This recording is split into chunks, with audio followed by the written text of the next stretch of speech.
Bismillahirrahmanirrahim. Today's topic of discussion is anemia of blood loss.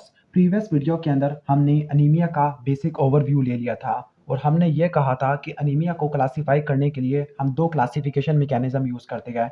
एक classification में हम RBC के साइज को देखते हैं जिसमें माइक्रोसाइटिक, नॉर्मोसाइटिक और मैक्रोसाइटिक अनीमिया था। एक वो क्लासिफिकेशन थी जिसमें आप इटियोलॉजी को देखते हैं, पैथोलॉजिकल मैकेनिज्म को देखते हैं।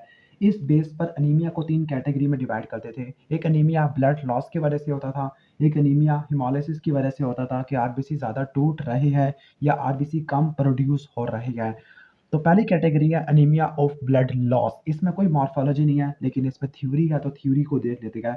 अब ब्लड लॉस हो गया है तो ब्लड लॉस एक्यूट भी हो सकता है, क्रॉनिक भी हो सकता है। एक्यूट का मोस्ट कॉमन कॉज ट्रॉमा होता है, क्रॉनिक का most common cause GIT lesion या गायनोकोलॉजिकल डिस्टर्बेंस है। जीआईटी लीजन्स में जो अडल्ट होते हैं उनके अंदर पेप्टिक अल्सर, जो एल्डरली पेशेंट है, बूढ़े लोग हैं, वहाँ पर कैंसर हो सकता है कोलोन का या पॉलिप है, या फिर हुक वॉर्म का इन्फेक्शन हो सकता है। फीमेल में जो क्लासिकल हिस्ट्री होती है वो मेनोरेजिया की होती है जिसकी वजह से क्रॉनिक ब्लड लॉस, उसकी वजह से आयरन डेफिशिएंसी एनीमिया हो जाता है। तो पहले हम देख लेते हैं acute blood loss anaemia, trauma हुआ। अब इस ट्रॉमा की वजह से एक्सटर्नल या इंटरनल ब्लीडिंग होती है। आपको पता है कि जब एक्यूट ब्लड लॉस होता है तो जब ब्लड लॉस होगा तो इंट्रावास्कुलर वॉल्यूम कम हो जाएगा। अगर इंट्रावास्कुलर वॉल्यूम को ठीक ना किया गया या मैसिव था तो उसकी वजह से कोलैप्स हो सकता है, सीवीएस शॉक में बंदा जा सकता है या डेथ हो सकती है। अब जो क्लिनिकल फीचर हो गए वो डिपेंड करती है कि कितनी ब्लीडिंग हुई है, एक्सटर्नल ब्लीडिंग थी या इंटरनल ब्लीडिंग थी। अगर पेशेंट सर्वाइव कर गया है, अब देखते हैं कौन सी ब्लीडिंग थी। सपोज कोई इंटरनल ब्लीडिंग थी, ओके, तो पेशेंट सर्वाइव कर गया है तो जो ब्लड वॉल्यूम कम हुआ था ब्लड लॉस की वजह से वो रिस्टोर होगा। कैसे रिस्टोर होगा कि जो वाटर था जो इंटरस्टिशियल कंपार्टमेंट के अंदर था वो इंट्रावास्कुलर के अंदर जाना शुरू कर देगा।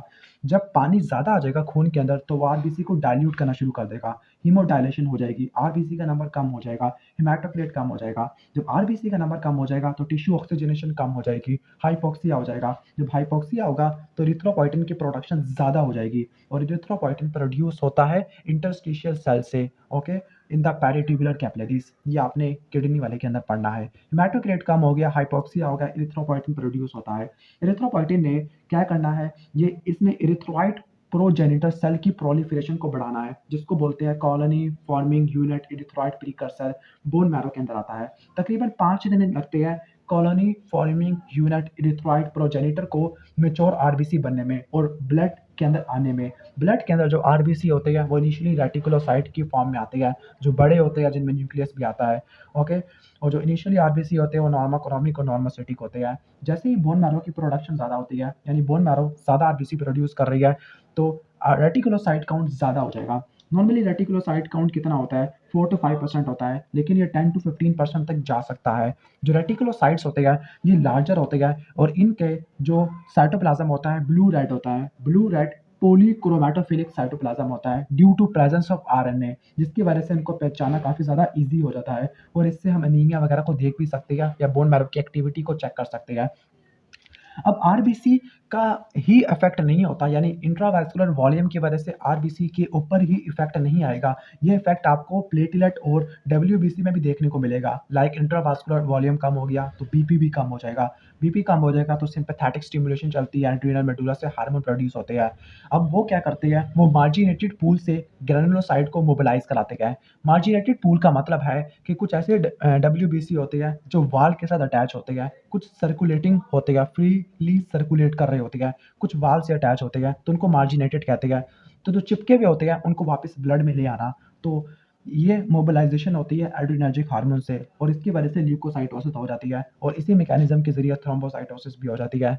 तो ये था anaemia of acute blood loss. अब anaemia of chronic blood loss है, ये उस कंडीशन के अंदर होगा जब आरबीसी का लॉस ज़्यादा हो रहा है as compare to regenerative capacity. कि मैंने आपको बताया था कि 5 दिन लगते हैं कॉलोनी फार्मिंग यूनिट्स एरिथ्रॉइड प्रीकर्सर से जाते हुए आरबीसी की तरफ, लेकिन अगर लॉस ज़्यादा हो रहा है as compare to regenerative capacity या फिर आयरन की डेफिशिएंसी हो रही है, लाइक बाहर की तरफ ज़्यादा लॉस हो रहा है, एक्सटर्नल लॉस हो रहा है इनटू जीआईटी या आउट ऑफ बॉडी, तो आयरन भी निकल गया। क्योंकि इंटरनल ब्लीडिंग के अंदर आयरन था वो हमारी बॉडी के अंदर तो मौजूद रहता था, एक्सटर्नल ब्लीडिंग के अंदर सारा का सारा आयरन बाहर निकल जाएगा। आयरन जब बाहर निकल जाएगा तो फिर हम उसको वापस री यूटिलाइज नहीं कर सकते। दैट इज़ वाई कि यहाँ पर क्या हो जाएगा, आयरन डेफिशिएंसी अनीमिया हो जाएगा। तो ये शॉर्ट सी वीडियो थी, 5 मिनट की वीडियो थी, जिसमें हमने अनीमिया ऑफ ब्लड लॉस को एक्सप्लेन किया है। वीडियो अच्छी लगी है तो वीडियो को लाइक कर देना, चैनल पर नए हो या पुराने हो तो सब्सक्राइब करके ही चले जाना। मिलते हैं नेक्स्ट वीडियो के अंदर, तब तक के लिए अल्लाह हाफ़िज़।